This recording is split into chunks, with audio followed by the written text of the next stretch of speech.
कोई कैकेयी को कभी दोष मत देना। मां कैकेयी को अयोध्या में कोई ऐसा प्रेमी नहीं था जैसी मां कैकेयी प्रेमी थी, क्योंकि रघुनाथ जी का वियोग, भरत जी का वियोग, महाराज दशरथ का वियोग, पूरे अयोध्या वासियों की निंदा का पात्र बनकर राम जी की इच्छा की पूर्ति की।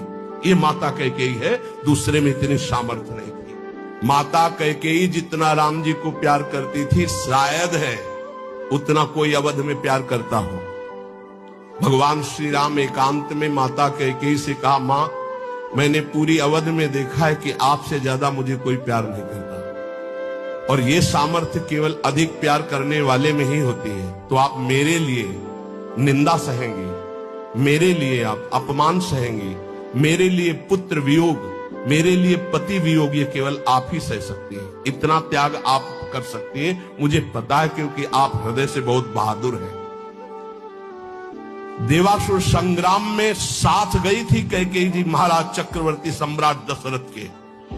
भगवान राम जी इसीलिए कह रहे हैं कि आपका हृदय वीर रस से भरा हुआ है, आप सह सकती हो मां, बस एक मेरी इच्छा है। तो उन्होंने कहा, हे राम, तुम्हारे लिए अभी प्राण त्याग सकती हूं, तुम्हारे लिए सब कुछ त्याग सकती हूं। तो उनका आपको बस जिसलिए मेरा अवतार हुआ, मैं संतों के सुख के लिए अवतरित हुआ हूं, मैं अवध का राजा अभी नहीं बनूंगा, अभी आपको मुझे वनवास भेजना ही होगा।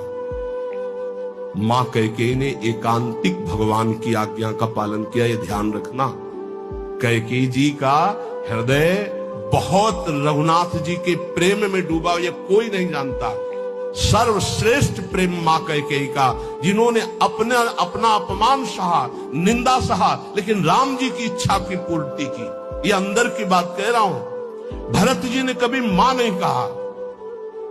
जब राम जी वापस अयोध्या आए तो उन्होंने कहा, बेटा, तुम्हारी पूरी बात मानी थी, पर मैं एक बात नहीं सह सकती। अपने पति का वियोग सह गए, लेकिन मेरे भरत ने आज तक मां नहीं कहा। बेटा, अब मेरी इच्छा एक बार मां कहला दो। तो राम जी जा रहे थे, भरत जी को सूचना मिली कि राम जी एक कहलाने के लिए आ रहे हैं। उनकी जो दशा हुई वो देखकर भगवान वापस हो गए कि ऐसा नहीं, एक बार भी मां। इतना कष्ट सहा माता कैकेयी ने, लेकिन राम जी की इच्छा का पालन किया। ध्यान रखना।